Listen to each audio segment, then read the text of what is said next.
What's good, folks? Family, friends, loved ones, enemies, frenemies, wizards, witches, muggles, mudbloods, people of Middle Earth, to a post-game edition of Disguise Coverage, the only podcast that gives you an equal amount of blueberries in each muffin and is presented by the best pizza in Buffalo, New York, and that is One Pie Pizza. Find the online menu in the episode show notes, whether here on YouTube or whichever podcasting app or platform you're listening to this show on. I am your host, Anthony Prohaska. Find me on Twitter at pro__. And in this post-game edition of Disguise Coverage, a couple weeks ago, I was joined by fan favorite Kendall Mursky. Last week, I was joined by Greg Thompson. This week, I'm joined by Mr. Aaron Quinn and Mr. Aaron Quinn 716 on Twitter. Thank you for taking the time. Thank you for joining me. Fun game today. We'll get into that in a bit, but how you doing? How's it going? I'm good, man. I haven't seen you since Mafia Con, which was a fun time. So I could still feel how hot it was that day inside. Steamy. A lot different here in Western New York. Yes. Here right now, we're getting a taste of the fall. And today, the nice thing about today, and I know you're like this on game day too. Like we spend so much time during the week, like getting ready. Not as much in the preseason as build up for the game, but that like game day morning, I started to feel it a little bit this morning. Like it was a little chilly. I was having coffee. It's like 60 degrees. It feels like, all right, I got like radio on. I'm listening to pregame stuff. And it's like, okay, it feels like this might be football season coming. So in a 1 o'clock game, like can't prime that, dude. Like no, you nailed it. I woke up early. So I did some like random grocery shopping, but we got up, went to like a park to enjoy, like walk around a little bit, enjoy the weather. And I very much felt like, is it like September 17th and like it's a regular season game about to happen today? It was close. just, we're getting there. We're close. We're very close. Yes. Yeah. Buff Everett in the comments says football is back. Yeah, kind of technically. We made it. Yeah, we made it. We did it. Yep. We're going to dive into position group by position group, talk about some things we liked, some things we didn't, just overall high level and major takeaways from each spot. But Aaron, before we get into that, high level, Bills preseason done. It's a wrap. Is there anything on your mind going forward? Is it just an overall sense for the team? Is it something particular you feel towards like the 53-man roster? As we sit here knowing the preseason is done, what's kind of like the main thing that's coming to your mind regarding this team? Right now, it's just a couple things off the top of my head. One is the injuries that they've had this preseason are annoying. I think the conversation around the injuries has been a little panicky.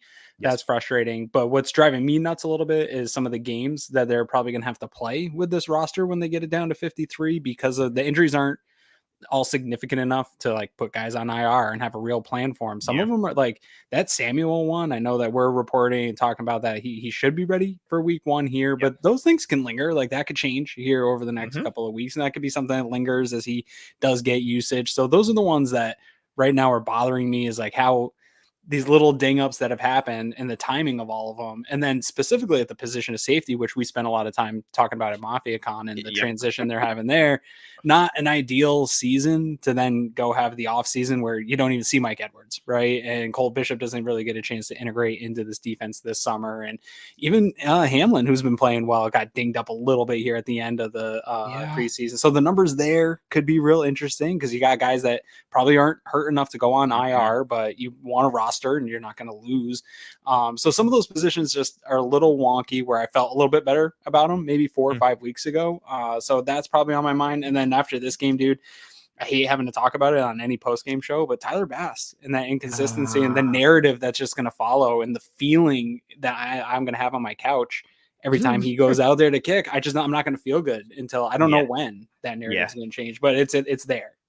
That's fair. I'm in a similar boat with kind of a lot of what you said. I mentioned it earlier in the week, like the injuries. I've never been one of those like, hey, I'm going to do like a 53-man projection show or tweet or like, and I've never really done that. And I thought of doing it this year. And then all these injuries happened. And to your point, what makes it so annoying or difficult, not just for like projection stuff, but just thinking about this team is it's not, and I want to be careful I preface this because I'm not advocating for like dudes getting really hurt. But with guys, like, okay, so-and-so's out until November or so-and-so's done for the year. It's not. You have all these like week-to-week injuries that are, guy could be back in 1 to 2, guy could be back in 4 to 6. And then it's at these positions where we already had question marks. Like safety is such a great example. Edwards is banged up and then Bishop is banged up. It's like, all right, cool. Looks like we're looking at Rapp and, DeMar. We'll kind of go from there. And then DeMar gets banged up. And now you're like, is Edwards going to be ready? If Yeah. not, Are you going to have to roster Kareem Jackson just to have a playable person there? Yep.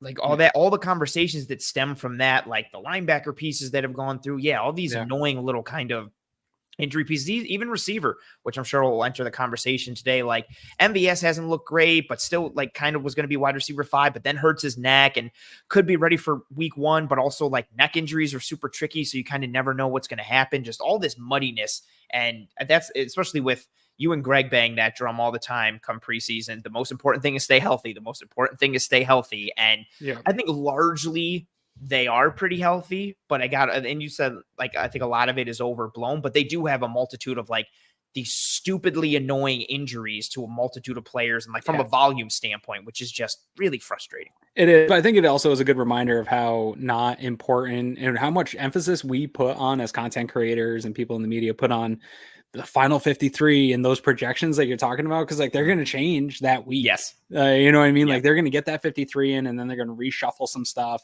because they're going to get some guys in under the roster and maybe wait on some vet guys for a week. So they don't have to guarantee those salaries. Like there's all these little things mixed within how the business operates where we put so much emphasis on that final 53, especially the bottom part of it, but it's just always evolving, right? Especially the way Brandon Beane tinkers, but especially with these injuries, I think that's going to be, and that's maybe the annoying thing is some of these spots like practice squad wise that you would want to use later in the season and some of the call up type things that you get.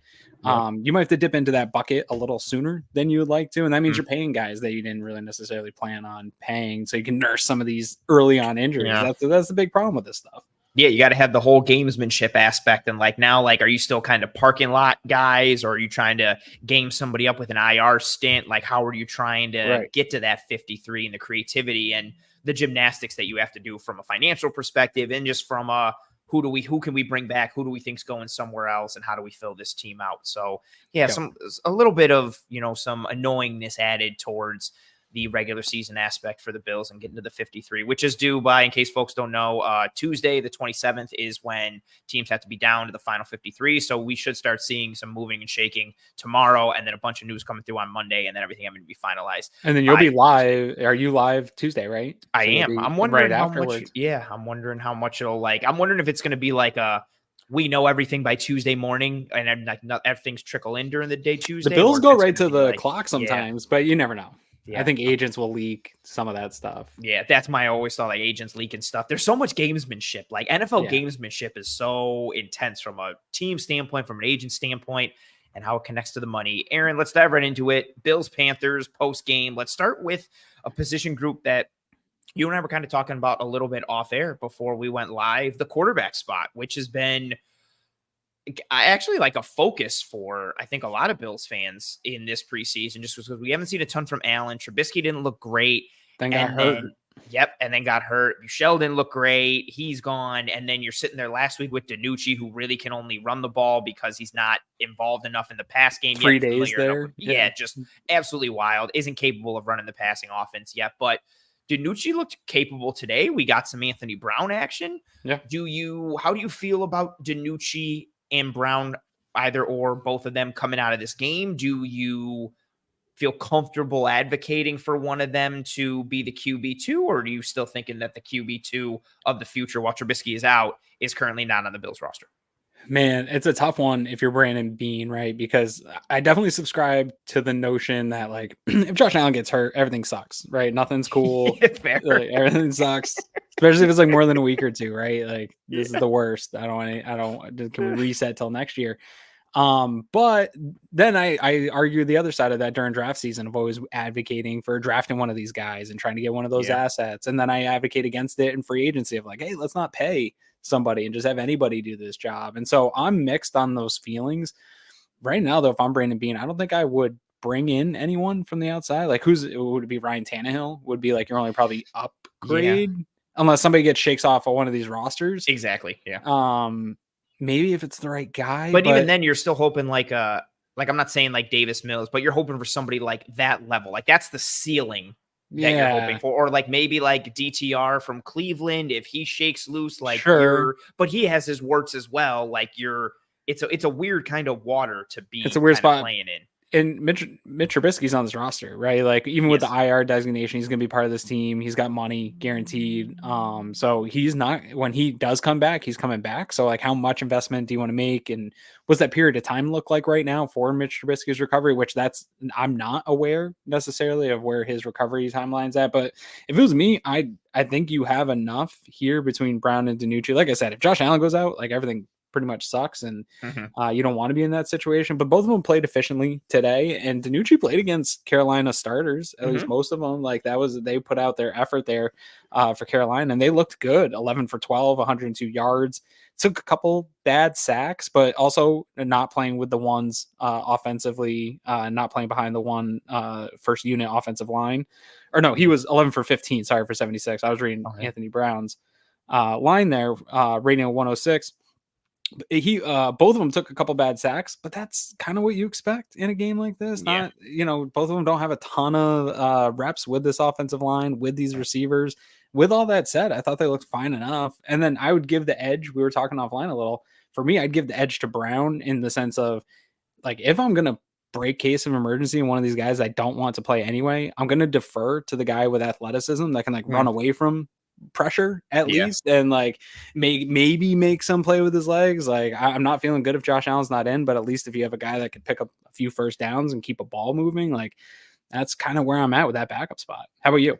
That's pretty fair. I'm in a similar kind of lockstep in line with you there. I feel like I talk out of both sides of my mouth when it comes to this, because I feel like like if Allen's done, I'm like, well, the season's like done, but also like I want a capable backup there to kind of mitigate the loss, but also you're not really going to be able to mitigate the loss. And like any true backup that can mitigate that loss is going to cost like 10 million or more. Like Jacoby Brissett, like costs a lot of money, and he might even start depending on how much Chase Daniel made in his career. That's the first one I thought of, like how much money he kept making year after year to just be a backup. Like good backups make good money. And the Bills aren't in a spot to be paying a backup a ton of that. And also, again, with how the offense is built, if Allen goes down, like this isn't, I'm not trying to knock any other team or offense, but it's just not apples to apples. It's not like, okay, like Carson Wentz went down and we can replace him with Nick Foles, who is a tremendous backup, but also he's been in the system and he knows Peterson's offense and he's a really good processor. Like that was such a perfect storm to work out. The Bills don't really have that. You've got like a new offensive coordinator being really his full offense this year with Joe Brady. You've got all these new pieces. And then a significant part of the offense, we expect more scheme and structure from Brady this year, but a significant part is still going to be like, hey, Josh Allen's a mutant. Let's let Josh Allen go be a mutant and do stuff. So replicating that is going to be tough. Mitigating that is tough. I actually, to your point, like I liked what I saw from DiNucci and Brown. And maybe part of that is just me, like, because the quarterback play was so bad the past couple of weeks that I was like, okay, cool. Like, I'll take this. It's better than expectations. I mean, they were taking what the defense gave them. And that's tough to do too in a spot where you are playing for a job, right? Like, and you are trying to put film out there and to stay patient and take what that touchdown to Evans. That was just taking that hot from the running back. Like that's just a quick check down and letting the player do a little mesh rail. He got his eyes right to it. That was the number one. He made a good throw. It was in stride. It allowed Evans to break that tackle and get forward. That was clean. Yeah, you're not forcing nothing. So I think there's something to be said to being in that situation and playing. They were both playing some of that game probably up talent, right? Like DiNucci playing against the Carolina ones and Brown playing probably against like the twos and threes. DiNucci probably should have had another touchdown on that one to Shavers. I think. Oh, that was not on DiNucci at all. No, I want to watch it on the film, but it looked like Shavers it wasn't really good ball tracking from Shavers. He took like a weird like half step at the end, like and like slowed down just a touch. It took him off his route to the ball. Was on him, man. That ball was on him. And it was a shame too, because it was a good route. Like he shook the corner completely. He did. So DiNucci could be sitting here having a couple touchdowns, and Brown looked pretty well. And so much of it too is going to depend on like the true Mitch Trubisky timeline, right? Like if he's done he'll be ready to go by October, middle September, November. It kind of changes what you're doing with this quarterback spot. That limp didn't look good. I'm no doctor, but it was limp around. It was like he was doing the whole like that brace. Like there was no bend in that knee. He was having to like swing that leg with him, and he looked like kind of a Frankenstein type of deal, which was not encouraging at all. I'd love to kick the tires, and I'm sure Bean will do this. Like scouring, like what quarterbacks do get cut And if one arises, I'm down to rock with somebody and kind of have more of a secure known quantity at the backup spot. But What you're I going was to get encouraged. is the Barkley family is going to get like a 3-week Western New York vacation Yeah.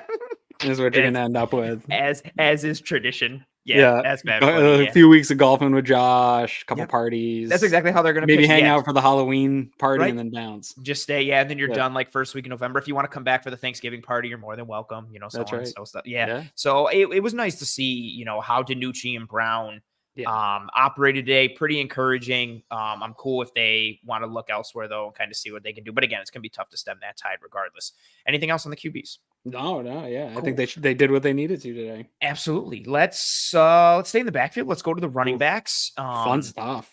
Super fun. I hope everything is okay with Frank Gore Jr. Got rolled up, bent up, a little bit in that pile at the end, walked off on his own accord, was doing some high knees. Then he was on the bench getting looked at by trainers. I always think it's awesome to I tweeted it during the game. You never know when your career can go sideways or what your longevity aspect is. And I was cool. I was happy that he got 100 yards in this game. I don't care that it was a preseason game or not. I thought it was nice for him to kind of do that. And he showed well. He's shown well this preseason, really. Yeah. Efficient runner, good feet, north and south, good vision. Darrington Evans looked good today running the ball. He had a couple really nice cuts and setup blocks. He had that touchdown. The Bills running backs really, even in week 1, when the run blocking was poor, you had Ray Davis making some plays in the pass game. Gore made some plays as well. The running backs really have done well this preseason. I thought today was another example with how well Gore and Evans played today. Yeah, I love this running back room, and I love the depth. I hope they're going to be able to bring a guy like Gore back on the practice squad. I would never wish injury on anyone, but maybe his injury will provide them some buffer to maybe give him a short-term IR to get him in through this waivers. I don't know. There's a lot of running backs, right? We were having that conversation in the DM group. It's fun to fall in love with a guy like Frank Gore Jr. and his production that he's had this preseason, but probably every team's got one on their roster that people are liking. And a lot of these guys are going to shake available, but whether it's Frank Gore Jr. or not, it seems like the Bills, similar to other position groups that they've got, I think running cornerback's one of them where they have a type and they find it. And it's not just a physical type, right? Because there's different types of corners. It's that makeup that these guys have. And all these running backs, man, they play physical. They play above their size. They all have great contact balance.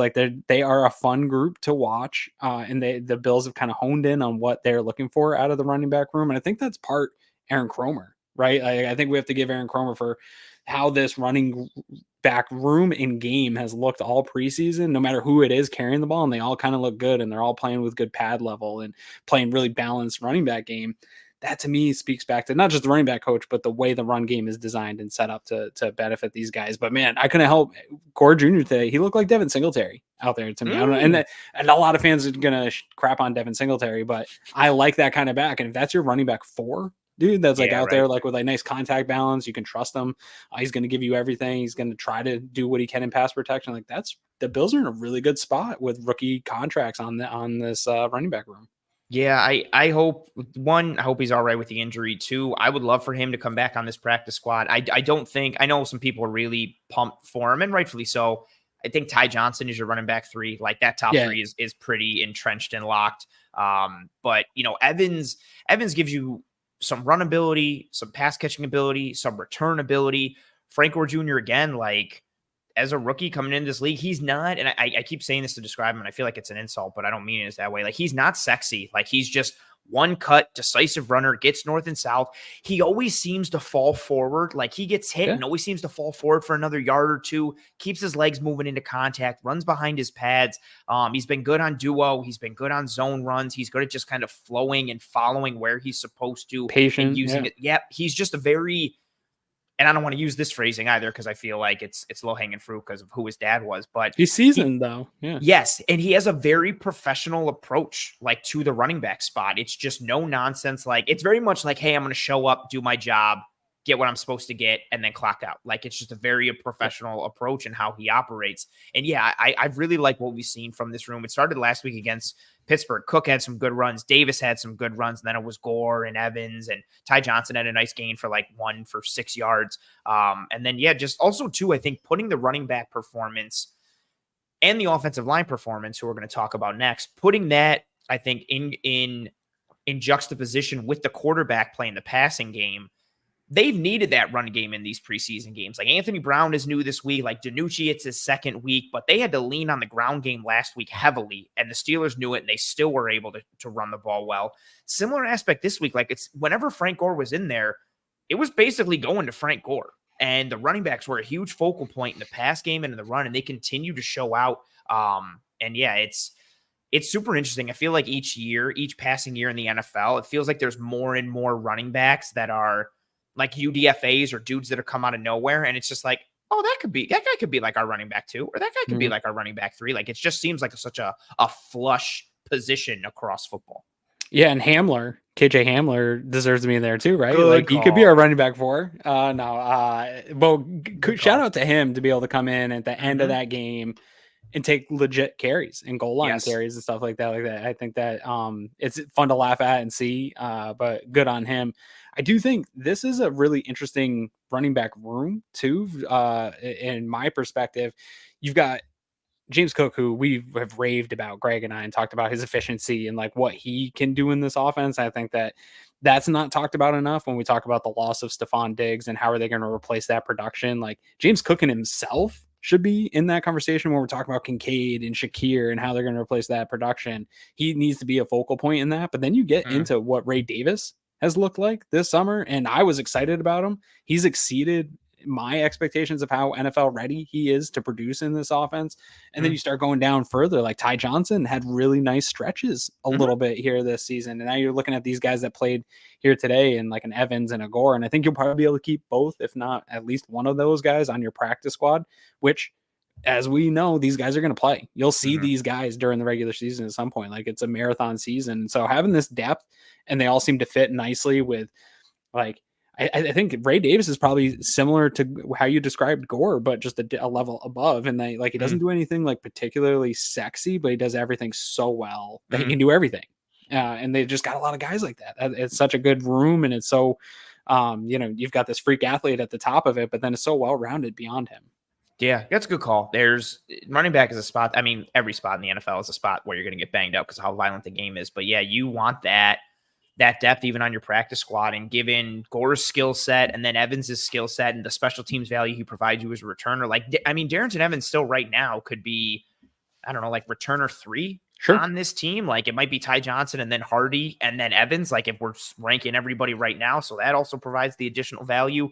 The versatility is there. And again, it's just nice to have those options. Like, right, like what do you want your practice squad running back or running backs to look like? And I think Evans and Gore have both made a case that they both can easily be kept. And then it just depends on, do they want to keep one over the other, and what do you do? Right. But yeah, nice flashes for both of them. I think they each made a case, which is, again, all you want to see. You want to see as many dudes making cases as possible. Anything else on the running back spot? No, man. I think we drift into actually, Evans was like one of the leading receivers as well because of that touchdown that he had. So, and that was a nice touchdown. Broke the tackle, got upfield. Like, yeah, he had pass catching ability, run ability, return ability. Very nice for him. Do you want to transition to offensive line, or do you want to go to receivers and tight ends? That's you, man. It's your show. You tell me. Oh, all right. Let's stick with the run game connection. Let's go to offensive line. Again, no starters today. Anything for you stand out? Yeah. Anything stand out for you on the offensive line? You know, we got with the Clapp concussion, we got Cedric Van Pran Granger running with the 2s today, and then Alec Anderson at right guard. So many people who've been clamoring for SVPG to get more work with the 2s got it today. Anything that sticks out in your mind for the offensive line after this game or after the preseason as a whole? Are you feeling any type of way towards the depth or towards this offensive line as a group who, again, last year, pretty much complete health for the starters, and then 2 strong backups in Ryan Bates and David Edwards. And there's been all the moving and shaking we've seen at that position group this year.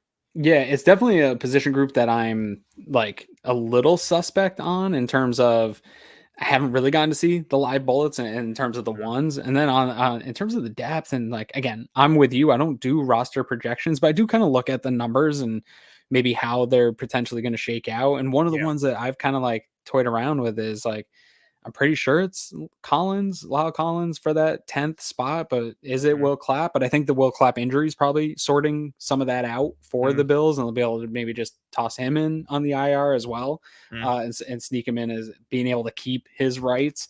And so I think Van Pran Granger. I also want to see him getting more snaps. Mm-hmm. I really like Tylen Grable. I liked him as soon as he He's came coming out in the along, yeah. draft, and it's like, and I want to preference, like, when I like one of these, like a Grable type guy, it's like I like this guy as a 2 to 3 year developmental Mm-hmm. project. Like, I don't want to see him Aaron after Quinn day. wants Tylen Grable to start Yeah. like right Well, now. you talk, like, you get talking about some like mid-round draft pick, and it's like, hey, I really like this guy, and people are like, okay, well, we need production now, and it's like, Yes. well, yeah, like, I like this That's guy not what I like 2 like to him 3 for. years. Yeah. Hardy, when we get to the defensive side of the ball, Hardy's that kind Mm-hmm. of guy for me right now. Like, really like Mm-hmm. the way he's playing on the defensive side, but I think it's a 2 to 3 year type Mm-hmm. development guy. But that's what I see behind him. I don't know that the depth is as strong as it was a year ago, but I like some of the development guys.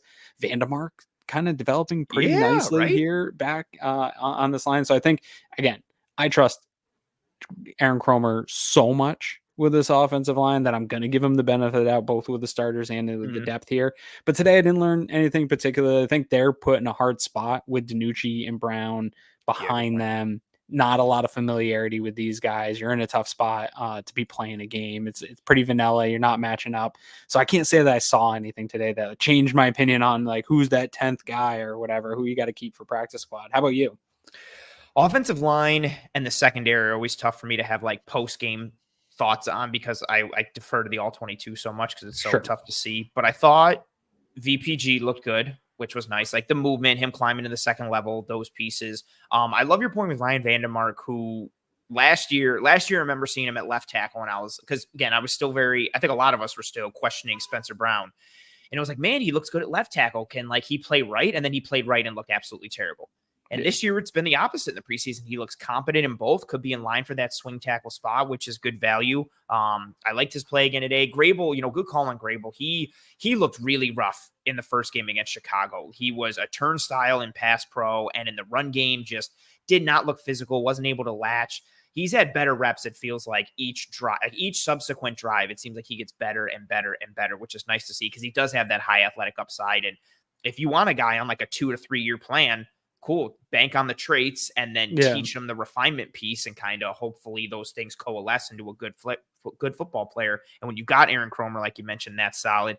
Lyle Collins is a really interesting one for me because I like how he's played. And I like the veteran presence. I like the physicality. I like the length and the strength and everything he offers.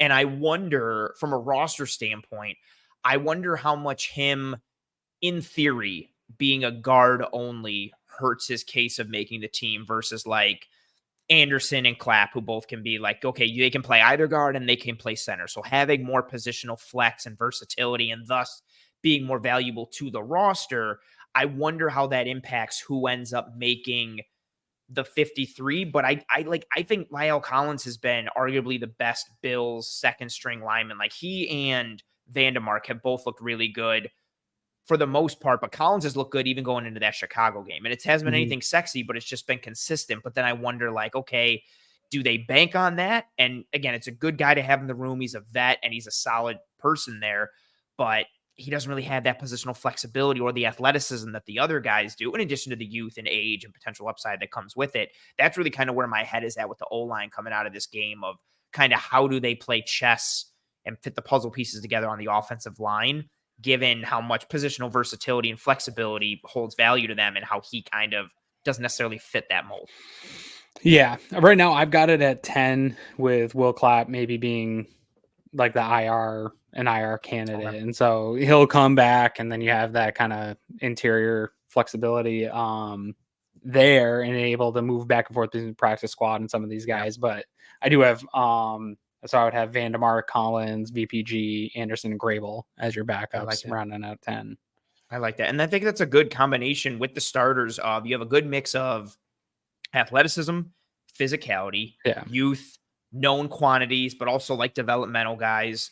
It's funny how I tweeted it during the game, like, well, something kind of similar to what I'm about to say. I was so disappointed in the offensive line in the first game. And I think a lot of people were, especially from a run game standpoint. And I went being like, man, like, their whole second unit is not fit for the NFL. And now I'm sitting here being like, you know what? I think the offensive line has some good depth, and I feel good. Like it's funny how that position grouping is kind of righted the ship, which I think is kind of expected at this point. Like given Aaron Cromer, I think the faith that we, not necessarily you and I, but like we as a fan base give Sean McDermott with like safeties and secondary guys, that same faith should be afforded to Aaron Cromer when it comes to the offensive line, just with how good of a position coach he is and what he's been able to do. Anything else on the offensive line? No, sir. Cool. Let's move to the wide receivers and tight ends, who I think this was an interesting one coming into this game. At wide receiver, like we alluded to earlier with the injuries and things being annoying, MVS, like, muddies that whole conversation. Like coming into camp, it was like, okay, do they keep 5 wide receivers? Do they keep 6? MVS kind of looks like the 5th. Who would be the 6th? But then MVS looks kind of shaky. Yeah. He could be jumped by somebody, but nobody's really jumping him. Claypool, we never saw Claypool this summer. We never got to see him. Shavers balled out a little in camp for a couple days, but then was quiet in the preseason. But then also going hand in hand with that is the quarterback play and not being able to really pass the ball in the preseason, which hurts your evaluation of the wide receivers. And then we go to the tight ends, who I said it earlier this week, like Quentin Morris, I think is really valuable as a tight end 3 with the skill set that he has. He gives you special teams reps. He can function as a run blocker, and he can function in the pass game as like actually catching the football. He gives you this nice, well-rounded tight end 3 behind Knox and Kincaid. He gets banged up with that shoulder. His status is still in the air, whether he can play through it or how much time he's going to miss. If you're replacing him, you're doing it with either Trey McKitty or Zach Davidson. Both of those dudes are very siloed. McKitty is a special teamer and a run blocker, although he had a nice catch today in the end zone, which was good to see. Davidson is more a receiver in a tight end's body. It was cool to see him get lined up in the backfield today. But I thought this game kind of gave us an opportunity to see both tight ends get some opportunity. Some of the receivers get some opportunity. We talked about Shavers. Kane had some really nice moments. Hamler got some pieces. I wish this was the performance we got in week 1 and week 2 to have a nice 3-game sample size and have a fun conversation. I'm a little annoyed that we got all this opportunity in the very last game and the last dress rehearsal. But I think there's a lot to talk about with these two position groups in terms of the depth and then how many they keep, who they keep, so on and so forth. Some of that too is how bad Mitch Trubisky looked and like how bad the quarterback play was a little bit here this preseason, where guys weren't getting great looks. That's the nice thing about having some efficiencies. Then now maybe you get a little bit of looks and the ball moved around a little bit. And nobody told me that the Bills re-signed like year 3 Sammy Watkins back to the roster. Dude, I was thinking between the 14 and the long dreads and even his body type, the t-shirt underneath. Juking people on the screen. They look like Clemson Sammy, man. Yeah, very fair point. That was fun. Those are the things about this part of the year and this part of the preseason. It's like, good for him. Go out and juke some guys, put some of that on tape, put some of that speed. That was fun to see out of Deion Kane. In terms of the wide receiver room, this is a tough one. Justin Shorter did not do much with an opportunity, it felt like, here at the end of camp, where there was a little bit of a logjam of injuries and the Bills were kind of looking for somebody to take that job and run with it. He fell short. It seems like Shavers is probably the guy that took it the most and ran with it.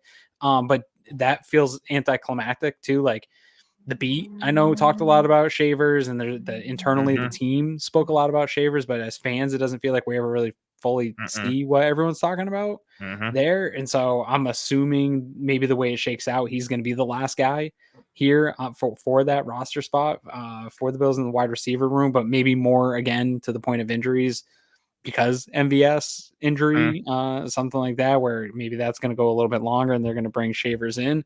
But nobody really stepped up, in my opinion, here on this back half of the roster. Xavier Johnson's interesting. This is the problem with when you're this far down the depth chart too. Like, I mean, a lot of the guys are the same. A lot of these guys are practice squad level players that are also probably players that are easily replaced with the guys that are about to get released from other places. So a lot of them got to put some stuff on film, but that's about all I took out of today. In terms of that tight end one, though, I want to flip to you real quick.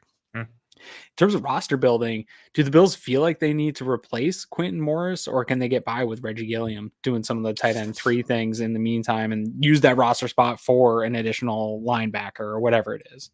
That's a super great question. It's one of like my points of like how it further muddies, but in a good way, like that conversation, right? Like how much can you get from Reggie Gilliam as like an H-back or, offline tight end type of deal, or maybe even some inline stuff if you just want to use him as a point of attack blocker. And then, how does that factor into the tight end 3 conversation? Like, because usually in theory, that tight end role is special teams based and more blocking based. It's nice that Morris can also be a pass catcher, but the majority of time he's on the field is probably to block, and then he's doing special team stuff, which if it's between Davidson and McKitty, you're like, oh, okay, that probably means McKitty. But it also could just mean Reggie Gilliam, who's already going to be on the roster. And then to your point, it saves you that roster spot. I think that's really, really interesting. And for me, then it really comes down to like, okay, how much special teams value does Trey McKitty really offer you on special teams? Because if they had to keep one between Davidson and McKitty, I think it would be McKitty. And so that's why I'm just like using him as the example. Because again, I think that tight end 3 more blocking based and special teams based, which is a shame because I like what Davidson has done as a pass catcher.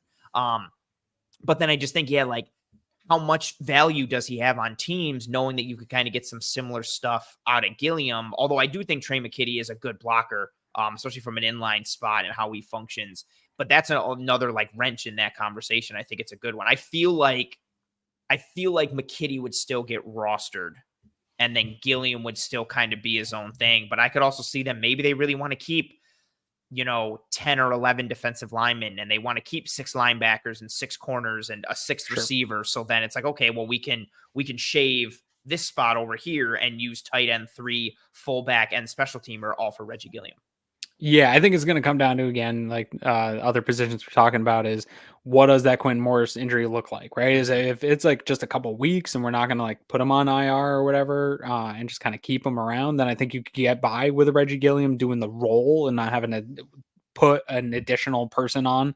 But if it is going to be something where you IR, maybe you have that role open. This is the fun stuff for what those conversations that Brandon Beane and his staff are having right now after the game, like immediately, is like, how do we finagle this? What is the update on some of these injuries?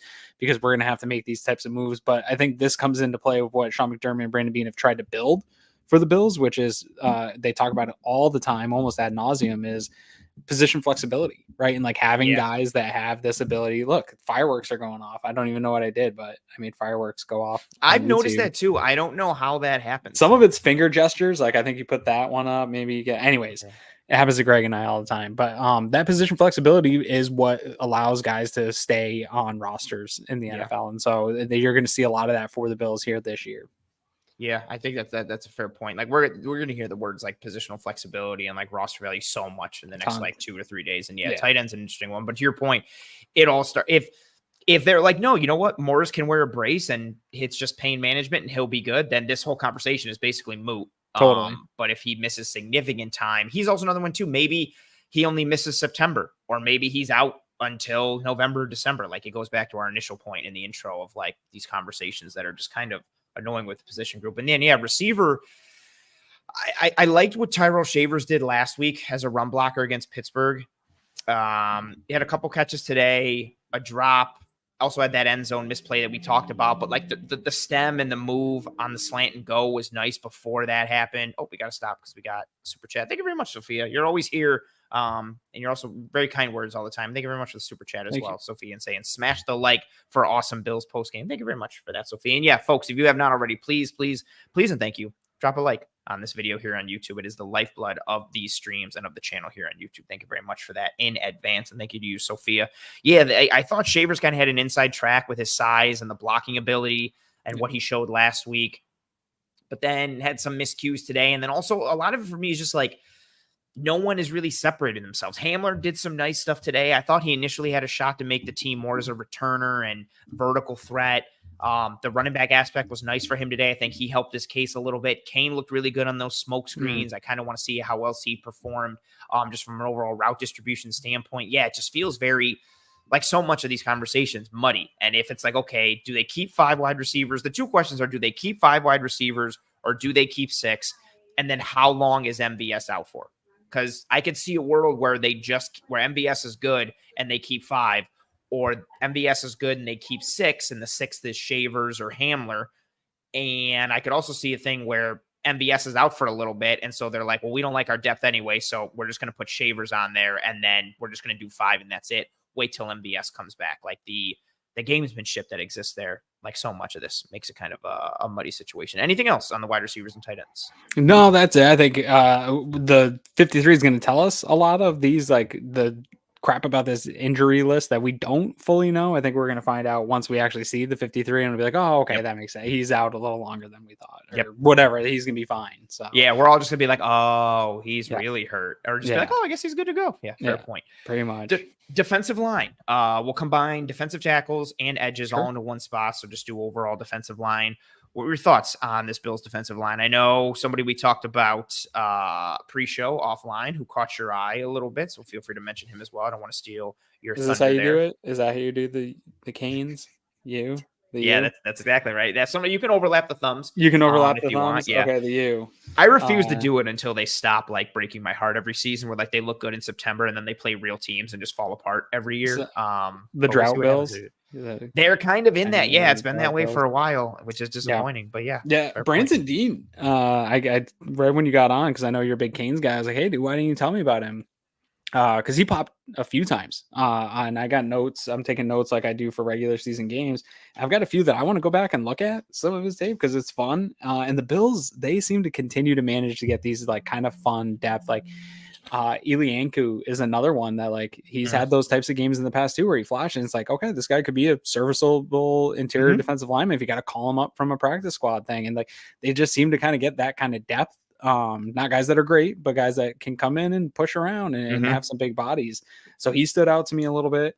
Honestly, because of where his game is at and what my expectations of where he was going to be playing, I thought Gable Stevenson actually like held his own for some reps and like had some good leverage. Like he's a small dude right now in the NFL in the interior, like stands out. It's like Hardy playing against bigger receivers. It's like, wait, you're not supposed to be there, so you got to back up a little bit. Like he held his own and did nice in some run reps.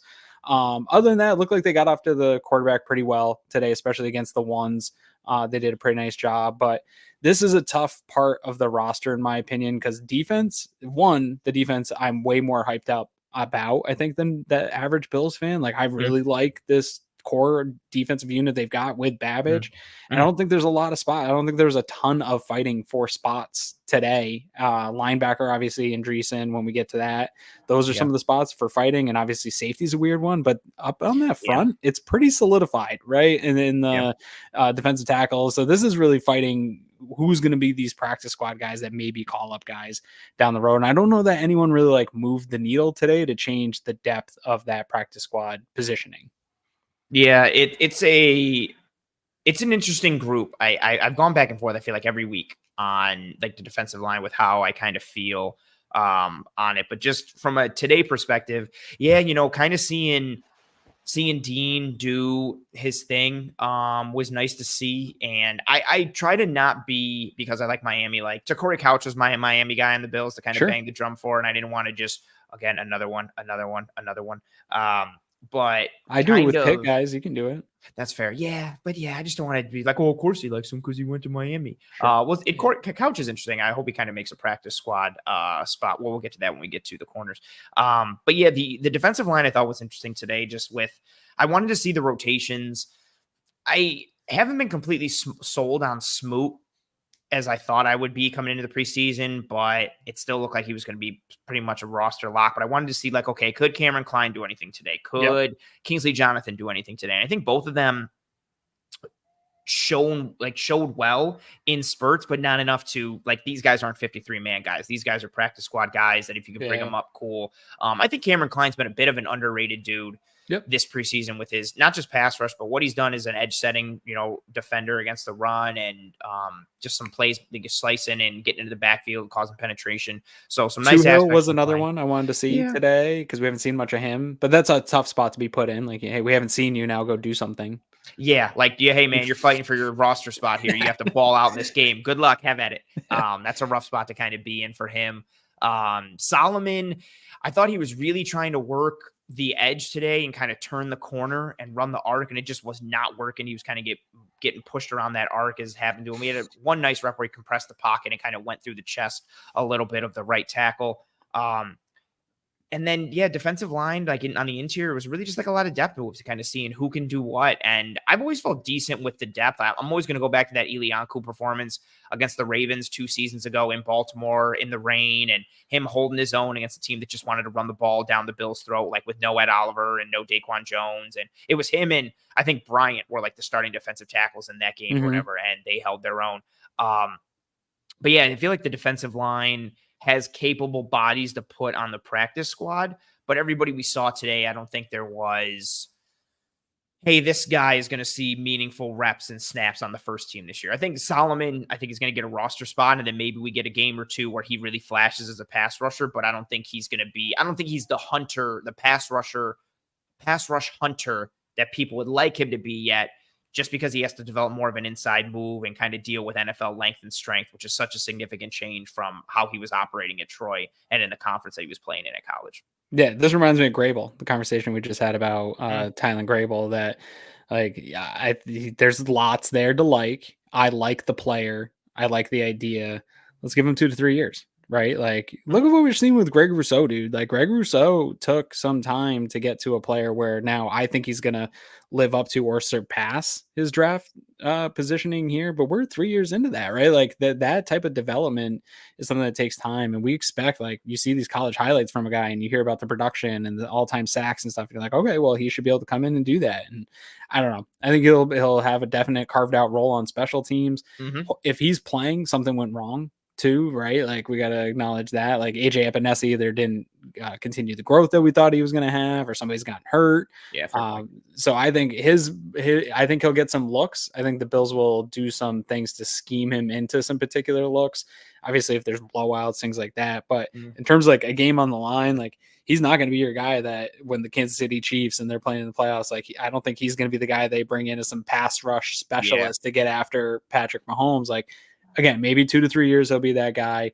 But that's what you're dealing with right now in that major roster turnover. Like, a lot of it got talked about the vets that left and Mitch Morse and Stephon Diggs and all those guys. But what it was really about was resetting these like bottom guys that, hey, we got to have another 2 to 3 year development guy in the work. So if Von Miller doesn't work out, we've got somebody in the building that we're working to be that guy, where fans just see a lot of time, and I'm a fan too, but a lot of times we just see like the top end highlights and like, okay, yeah, let's just project that right into where we're going and let these guys develop, man. He's a fun guy, but they don't need it. We're talking about this starting unit, and he's going to have a tough time even cracking in that, right? Like, this is a good, solid unit, 2 layers, 2 rotations deep when you get into the 53 here. Yeah, and I don't think he's at a spot where, I think he's had some nice run defense reps, but I don't think he's at a spot where he's going to be like a first and second down type run defender yet because of his size. Again, he's got good hand size and good arm length for his size. He's still under 6'1", and he's under 250 pounds, which is small for an edge player. And then knowing his game is really built on athleticism and juice and dip and bend, it's hard to win like that consistently in the NFL against NFL size, length, and strength, and technique and experience. So he needs to develop more of that inside pass rush move. I don't think we're not going to see like rookie Javon Curse come out of Javon Solomon here, where he's just tearing it up for like double-digit sacks. When that season was nuts for Curse that year. That was the Music City Miracle year. It was that year. So dumb. But Curse was so sick. And he was so cool good, dude. He was so nasty. He was nasty at Florida too. But yeah, if you're sitting there and Javon Solomon is like your edge 5, I think that's cool. Like that. Yeah, he's mine. He's making this team. Yes. I think that's a solid spot. And you put him at edge 5. He's pretty much going to be a special teamer. Get some situations in blowouts, positively or negatively, or who knows, maybe there are some situations where it's just pure known passing downs and your dudes up front are gas, and it's like, hey man, try and go make a play and see what can happen. And you never know. But yeah, I feel like he looks to be edge 5. And then I think the interesting conversation comes down to, are you keeping 10 defensive linemen, 9 defensive linemen? Are you keeping 4 defensive tackles? Is it 5 and 5 in terms of having edge and defensive tackles? Are you keeping 6 defensive linemen and 4 defensive tackles because Smoot offers you some ability to reduce down inside in scenarios? The interior has been a spot where I haven't been completely disappointed in Dwayne Carter, but I haven't loved him. Austin Johnson, I think I would put ahead of him on the depth chart right now, and he's had some flashes and spurts, but Daquan and Ed are such a strong 1-2, and then you got depth behind them in rotations, and you're kind of just filling it all out. But I think between the practice squad and the 53, like you said, like you have a good mix in terms of kind of how you can plug and play and what you want to do. Yeah, and I don't think there's a lot of snaps to go around, right? Like Ed Oliver is True. going to take up the majority of the Yes. snaps at that 3 technique, and so I think Carter will come along slowly there, and then hopefully it's a nice mix of Jones and Johnson, which I think that's a benefit to the Bills to be able to do that this Yes. year, is to offset some of what the load that Jones has to take on through the season.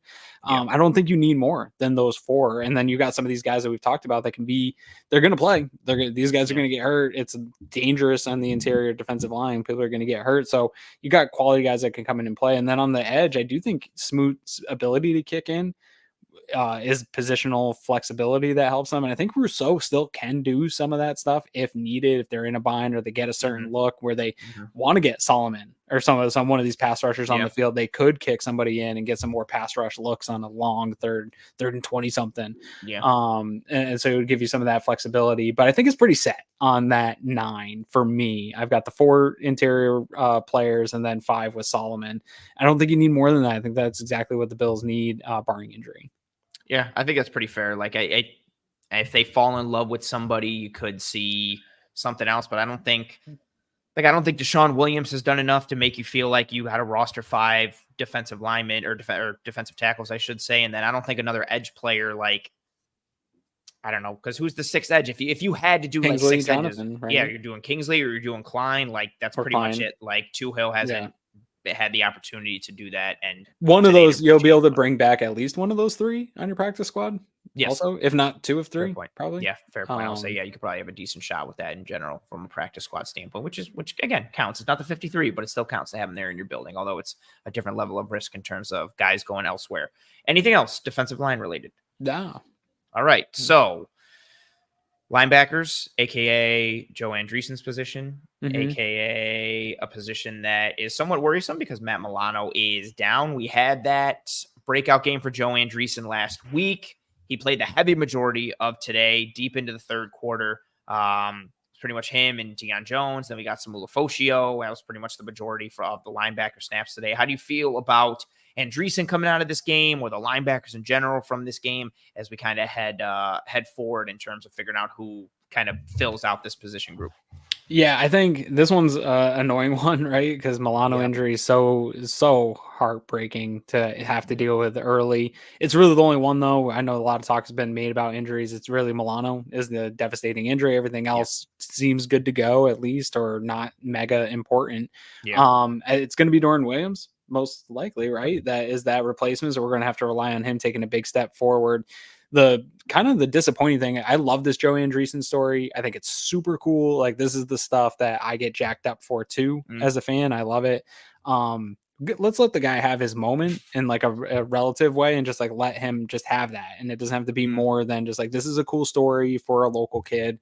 I hope that it works out for him. It got way too crazy over the last week. And I think his play today exposed some of what I think you and Eric had talked about and breaking him down. Like, he is super athletic.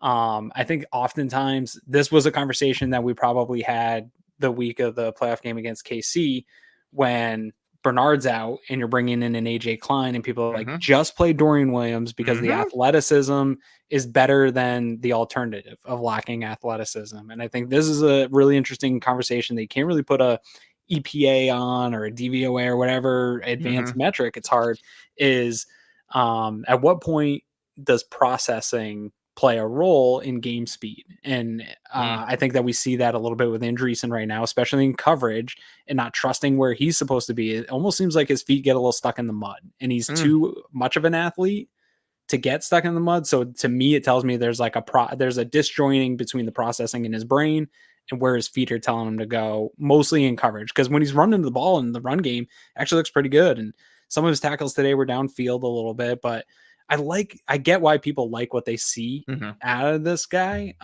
He's a good ball player. He's always around the ball.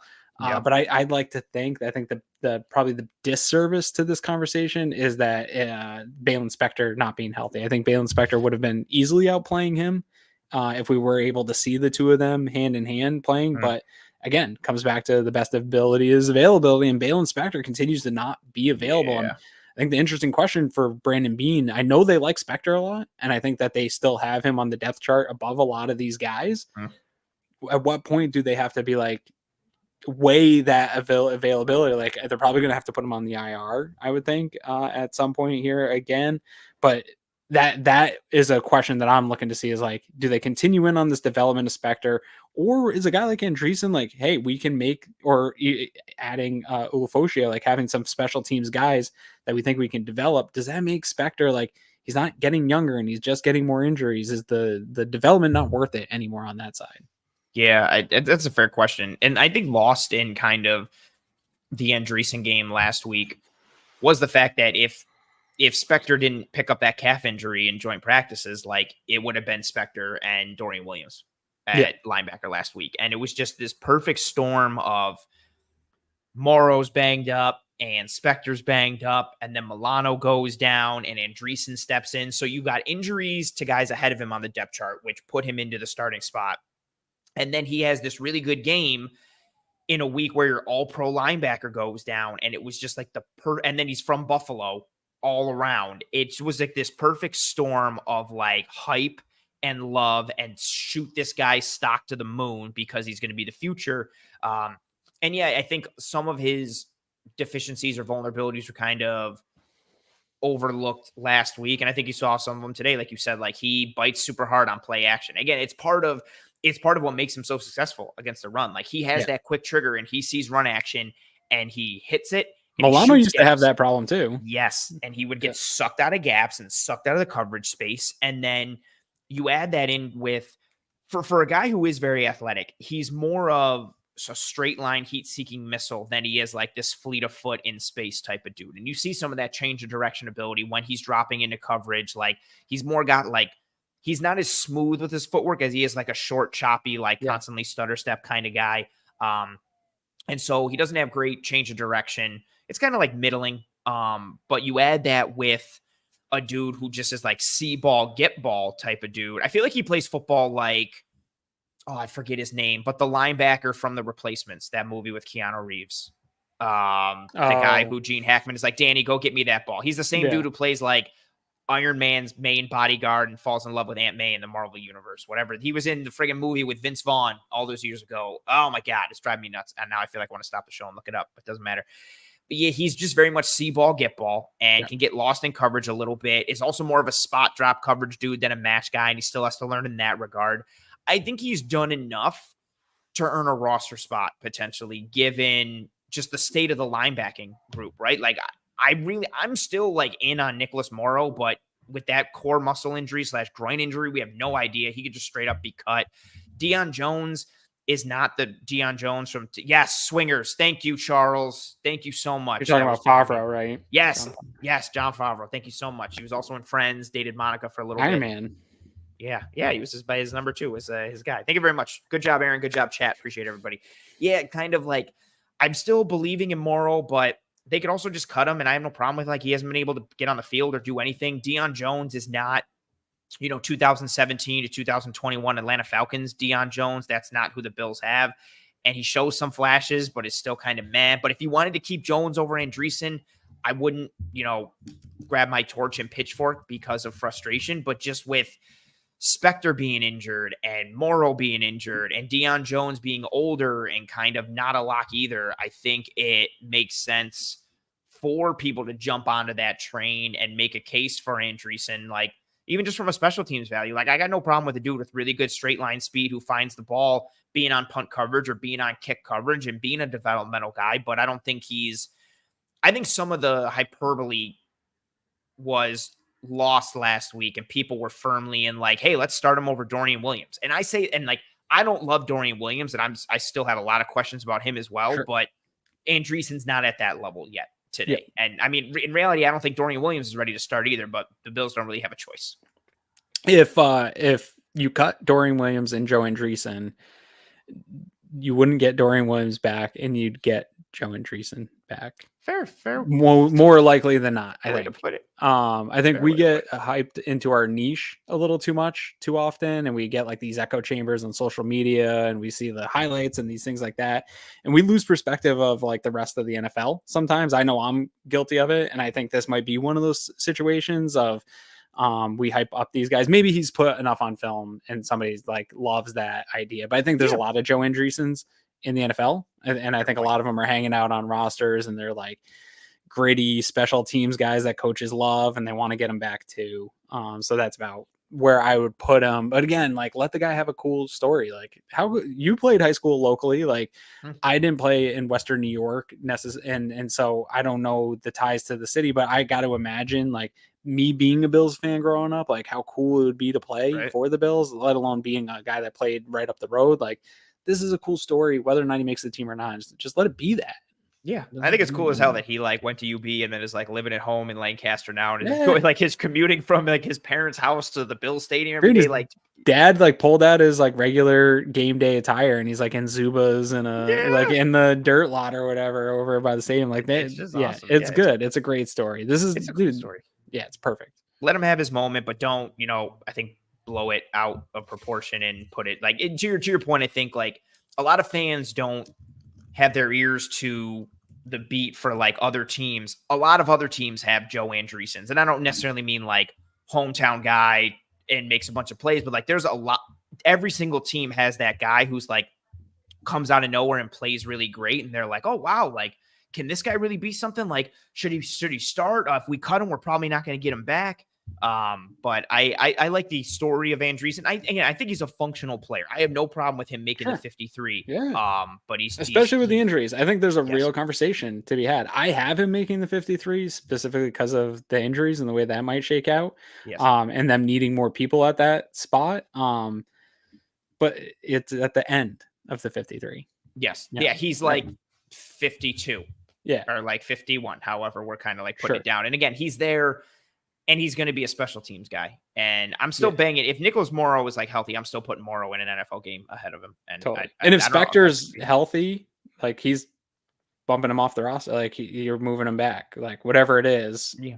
And I get people's like notion of that of like, well, Spector's never had a game like Andreessen had. So Andreessen should be like a better player than Spector. And like, it's not necessarily like so apples for apples in that conversation. Like there's so much more context to it. Just a largely muddy conversation, but I'm fine if Andreessen makes it all right. And again, he had a good stat sheet day today, but I think if I'm interested to go and watch the tape because I feel like a lot of those tackles were like downfield tackles. Yes, too. he had more. We had some of the coverage woes with him this game, like we did last game. In some that touchdown was on him. Yes, 100%. I wasn't able to rewind because I wasn't watching the game completely at home, but I believe that was a push for Deion Jones. So Jones should have taken the flat, and Andreessen should have stayed home. But they both went to the flat, and it did not work out. It was funny too because Andreessen and Kendall Williamson, I think, were communicating pre-snap, and then to watch the communication and the hand signals, then Andreessen do the wrong thing. I was like, ooh, not great there. But yeah, I think we saw some coverage woes today. There were some last week, but he had some positives in coverage last week as well. But my main thing was I felt like he was getting sucked up by blockers more today. Like he wasn't smashing and knocking dudes back and stacking and shedding and making plays. He looked more like somebody said in the chat, he looked more like a roster bubble guy today than he did last week, which again, I think is going to happen when you're adjusted to. And I do think the stat line is a little misleading for a guy like him in the preseason where he's playing so much. Right. Fair. Like even as the starters, like those defensive backs rotated, the rest of the D line rotated. It was like he played more snap. I won't be surprised when the snap count comes out that it's going to be probably like he and Couch probably played the most amount of snaps, and they also led in tackles. I don't think there's. I think there's probably some correlation there. I would say it's funny. Yeah, more playing time equals more potential for raw stats. Anything else on linebackers? No, that's it, man. Cool. Let's wrap up the defense with the secondary conversation. You talked about Hardy a little. We mentioned Corey Couch. We got some burn for Jamarcus Ingram and Kyer Elam today, but really a lot of the depth dudes. Hardy was an interesting one. I tweeted out in like the middle of the second quarter, like thinking his day was done because he was out for like a drive and one play and then was gone. And then came back at the end of the second quarter and then played a majority of the third. Like it looked like he was seemingly done for the day, but then played a bunch with depth guys down the depth chart, which was interesting. But what are your thoughts on the secondary? The corners the safeties, how you feel about anybody in particular coming out of this game or anything going forward. Yeah, corner to me feels like it's really set in stone in terms of who's going to be the 53 guys, right? It's going to be obviously Terry Johnson. It's going to be holding down your nickel, and Douglas, Benford, Elam, Ingram. I love this unit. And then you get like a utility piece in Cam Lewis that can play all the positions in terms of need, which is, again, positional flexibility. He's such a tool for them on game day of being able to, he's not great. And he's got some bad moments, but he's a viable NFL player at all those positions in a need. So I love that group. And then again, a 2 to 3 year development player. Hardy's awesome. I think this guy's a real NFL football player. When he got drafted, it was the story surrounding him, and I saw it from a number of people, was it's return only, and that's his only path to the roster as a returner. And this guy's got no business really being an NFL defender, and he has proved that couldn't be further from the truth. Not only does he have business playing in the NFL, he's got business playing on the outside, which is something like I knew he could play at the NFL level once we drafted him, and I really got my eyes on him and saw him, and I saw exactly what I see in Taron Johnson, which is a guy that like pulls that trigger. He's not as hard of a play. Like he doesn't play in the same style as Taron Johnson, but he plays bigger than he is, and he plays in space well, and he plays that nickel role really well in the Big Ten. Like that's not like that's big boy football over there where they're running at you, and he held his own. And so I saw that this guy could play football, but I think he surprised even me, who I thought he could play, by being able to play pretty well on the outside. So I think this is a really interesting development piece for the Bills long-term here over the next 2 to 3 years. Taron Johnson is going to age out of being an all-pro nickel. And it might not be in 2 to 3 years, but you've got a succession plan now here. And I think Hardy's made a case to maybe even make the roster as the return guy. Like, I think that there's a conversation there for Brandon Beane. Is it going to be Ty Johnson, or do you give it to Hardy and he can be, maybe he can lose here. Maybe he's shown enough positional flexibility where they can kick him inside and out, and he could be that other cornerback for you. That in terms of, obviously Jamarcus Ingram and Elam got reps today. Ingram got away with one today that Kyrie, I almost tweeted it out, but I was busy with the kids. Ingram got away with a holding that Kyrie Elam definitely would have got flagged. The one on Deontay Johnson in the end zone? Yes. Yeah. And Steve Tasker was super adamant that he was like, great coverage, no hold. And in my mind, I was like, I feel like he's definitely, if it was Kyrie, is a hold. That's fair.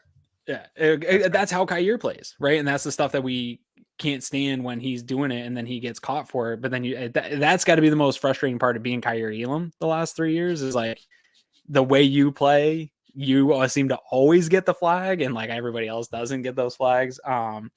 But no, it was good to see those guys out there. I think they're super good. But again, this was a piece that probably not a lot moved on for me in this game. Obviously, there's a bunch of questions about safety in that position. Kareem Jackson flashed a number of times, but it's weird to see him playing into the third quarter in a Bills preseason game when starters aren't playing. So I don't know what that means for the injuries of that room, if he's going to squeeze a spot in here, but that's probably the only job that I was really looking at. Like, man, if Edwards, Bishop, and Hamlin's nagging hamstring, if those are all issues going into week 1, 2, does Kareem Jackson just make it by default? That's kind of where I'm at. I think you're spot on with that. Like, I'll start with the safeties and work my way back. Like, I think if you have to start somebody right now, if you have to start your two safeties right now, I think it's Rapp and it's Cam Lewis. I guess there's an outside chance that it could be like Kareem Jackson potentially, but I think you're rostering Kareem Jackson for week 1 based on like how everything is shaken out. And if Bishop doesn't progress, or Edwards doesn't progress, or Hamlin doesn't progress, like there's a shot that he's making your week 1 roster way, way, way down the depth chart there if everybody was healthy regularly, which is interesting to see. But like you said, like he flashed a little bit, made some plays against the run and in coverage, which was nice to see a little bit.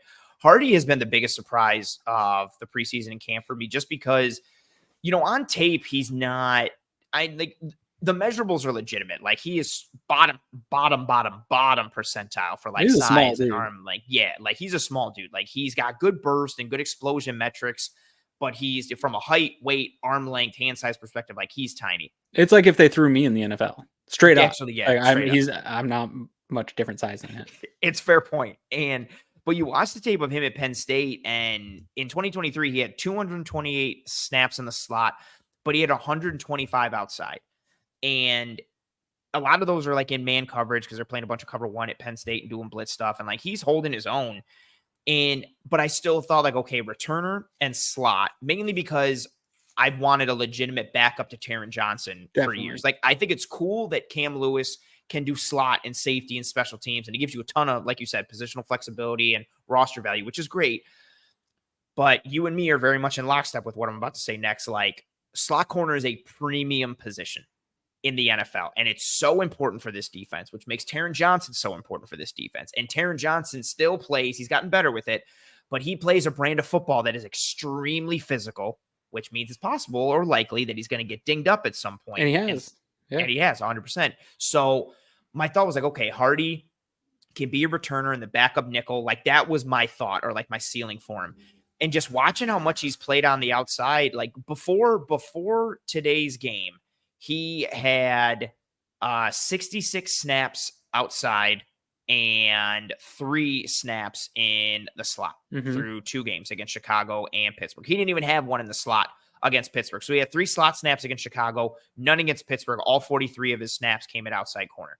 And watching him hold his own, watching him read route distributions and break on the ball and being sound in zone coverage in a variety of ways, and using that plus his athleticism to mitigate any size or frame concerns has been really nice to see. And I think what's cool with him and Cam Lewis and Jamarcus Ingram is you've got 3 guys who give you a bunch of versatility and flexibility. Like Jamarcus Ingram can play teams. That's a big dude. Yes. Physical as hell and can play teams, play outside corner, also can play in the slot and play your nickel. Cam Lewis, we talked about him, nickel, safety, special teams. And then you got Hardy outside, inside at the slot, also can be your returner on punt, also could potentially be your returner on kick return as well and play teams in general. Like you've got these 3 guys who allow you to open up roster spaces for other dudes because they can wear 2 to 3 to 4 hats and occupy multiple roles, which is so tremendously helpful. Yeah, he had a nice play. I think if it was a better ball, Terrace Marshall, I think, had him downfield, but Hardy had a nice break. That's a huge difference in guys, though, right? What's he, 5'9", and Terrence Marshall's got to be what? 6'2"? I know he's over. I'm going to look him up now. Terrace Marshall. Yeah, Hardy's listed at 5'9", 181. Terrace Marshall is 6'3", 200 pounds. 6'3". And he can fly. Well, Hardy can fly too, but yeah, Marshall at that size runs very fast. Yeah, the Ingram play I'm interested to watch on tape. I felt like he got into Johnson's body a little bit, but I think he squeezed him more than he grabbed him and kind of choked him to the sideline, which is interesting, but they still kind of call it. But either way, I just like his physicality. Like I like his brand. He wants to get in dudes' faces and jam the hell out of them. He tackles like a maniac. He had a really nice, good hit today. I've gotten very comfortable with the corner depth with having, you know, Benford and Douglas and then Kyer and Ingram and then Hardy and then Taron. And then is it Cam Lewis? Is it Ingram factor in there? Is it Hardy factoring in there? Like I feel so much better about the corners than I do about the safeties. And there's so many questions at safety. And I feel like each game has provided less and less answers for the safeties because dudes keep getting banged up. Like we haven't seen Cole Bishop. We haven't seen Mike Edwards. We saw Hamlin for a little bit. He's banged up. And then it's like, where does the answer come from at this safety spot? And even though I do have a ton of faith in McDermott at rocking that spot, yeah, it's just the safety grouping is so muddy. It's also ironic too, considering how much of a cornerstone it's been for the last 5, 6, 7 years or whatever. Every year, just, set it and forget it with Hire and Poit, even though they looked a little long in the tooth last year, like it still was set it and forget it back there. And so seeing where the safety group is at now and just juxtaposing it with that, but also just within the corner group as a secondary as a whole, I think the corners are such a strength, but the safeties are a question mark in terms of what they can be and who's even just going to be back there. Yeah, I have a lot of faith in it, though, which makes me feel good that, again, to sort of tie it all back together, we were talking about these nagging injuries since the start, and that it's like an annoying way. They're like week to week, and but I think all these guys in the safety room are fits. Like again, I'm looking at this roster right now while I'm doing this and looking at my 53 projection, and I think you have starting groups at both levels if they can play together and get some time. I think it's going to be one of these groups that feels really frustrating in September into October. It starts to settle into playing well as we get into when football matters, which is December, January, hopefully. But I can see a combo of the 4 of these guys with Damar Hamlin, Taylor Rapp, Mike Edwards, Cole Bishop, all being viable starters in the NFL in this defense, specifically for the Buffalo Bills, right? And the way that they play this defense and the way that we know guys like Sean McDermott and Bobby Babich can take a player that, even a limited player, like say you believe DeMar Hamlin's limited athletically, which I don't necessarily agree with. I think that processes well enough. But say you think he is. Look what they did with Dotson last year and like tricking PFF into thinking he was one of the best linebackers in all of football. And all that was good coaching, like putting guys in spots where you're not going to put them in their spots to be deficient, right? Like you're not going to ask them to do too much stuff.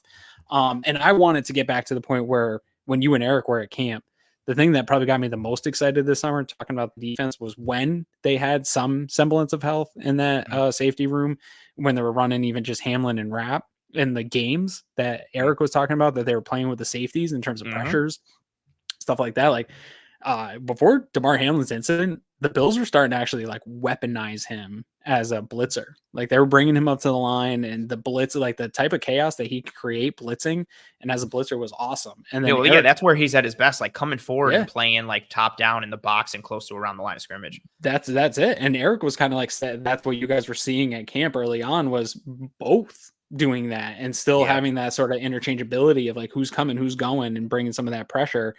I want to see them get at least to a healthy enough spot where that can be in play, because I do think that's probably what you'll lose in terms of the bite this defense has, where you've already lost Milano for a significant amount of time.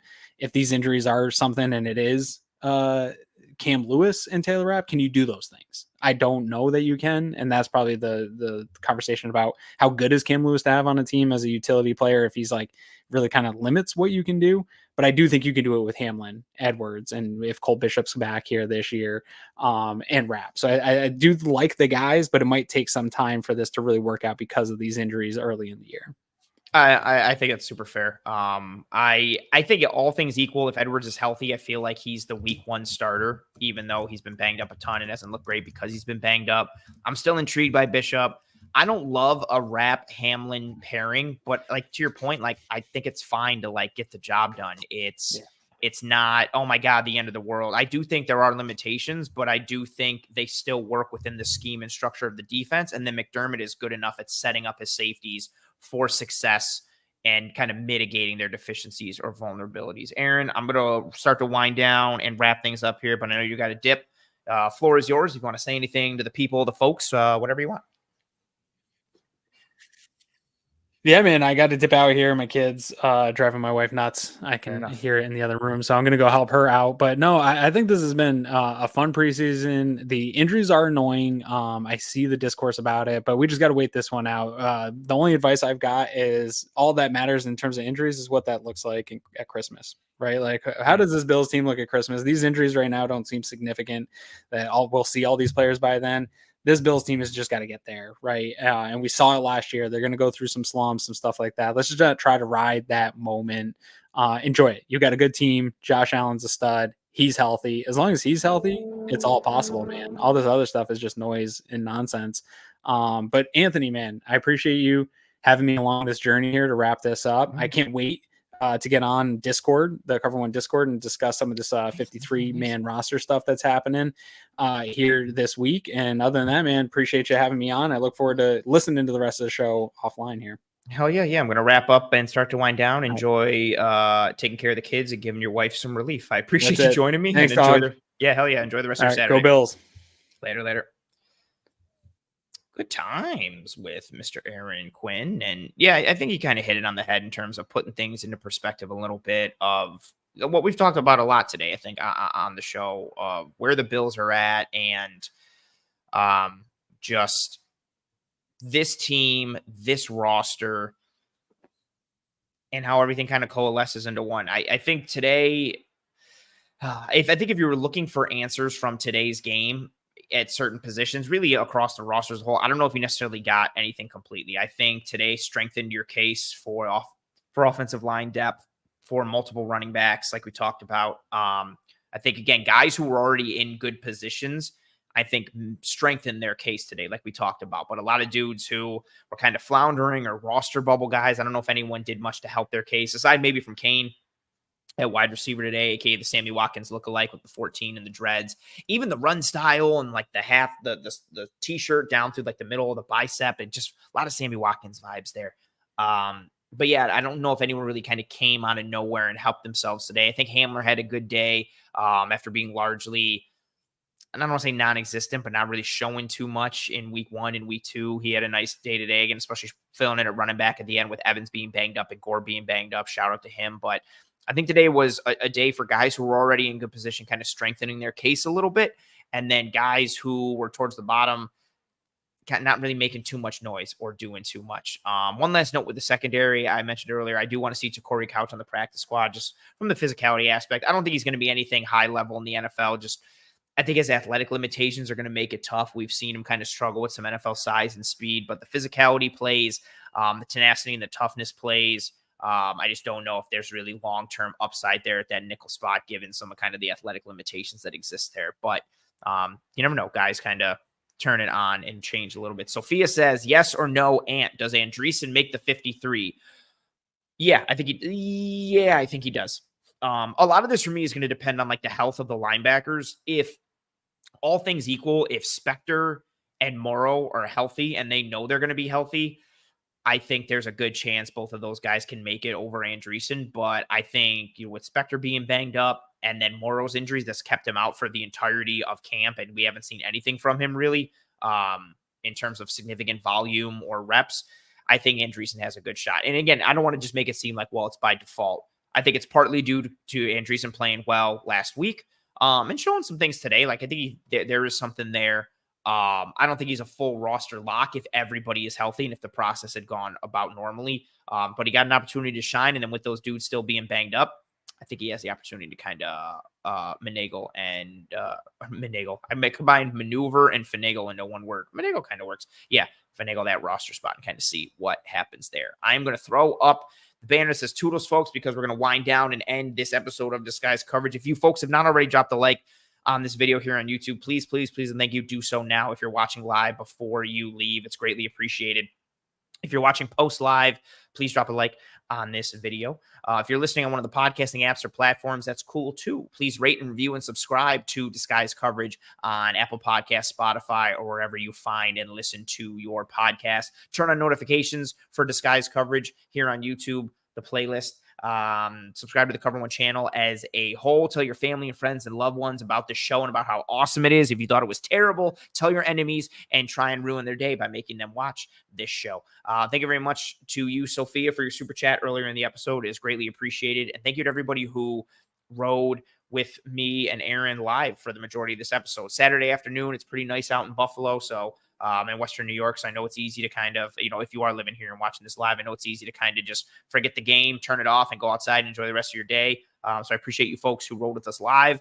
If you didn't ride with us live, and you're watching later, listening later, whatever have you, thank you very much for whatever form or fashion your view, listen, download, or episode consumption comes in. It's greatly appreciated by myself and the entire team at Cover One. Thank you for all the kind words coming into the chat right now. I greatly appreciate it. Grab this one quickly from Tim. Tim saying, any particular guys you're going to be keeping an eye on while watching the All 22? It always starts with coverage and trenches for me, just because I don't think you get a good enough eye on it in broadcast. So offensive line, I really want to see what Cedric Van Prank Granger did. Lyle Collins, Vandermark, Anderson, really the dudes that I think are going to make up that second grouping of offensive linemen to get us to 9 or 10 offensive linemen. I'm going to be watching the secondary. So Hardy, the safeties, Elam, Ingram, Couch, that whole crew that really played a lot for the games. Coverages the Bills were running, how everybody functioned with those coverages. Oh, real quick, Tim, Buffalo Bills UK says it's 10:30 p.m. here and loved it and appreciate you. I need to go back to the episode we did earlier this week.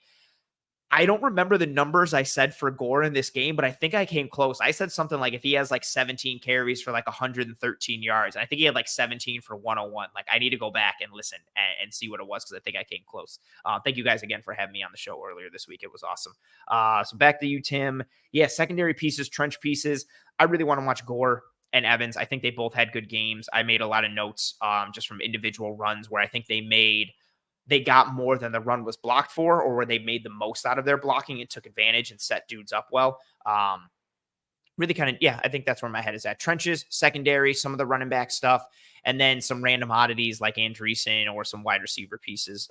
But I'll be consuming all of that tomorrow. I think the film should drop tomorrow, and I'll be posting a lot of it tomorrow on Sunday or early Monday morning, I believe. But that'll do it for us here in this episode of Disguise Coverage. I hope you and your family and friends and loved ones are all doing well and staying safe. Be kind to one another. Take care of one another. I will see you Tuesday, 9 p.m. Eastern, for a regular edition of Disguise Coverage. And until then, Godspeed. And as always, go Bills.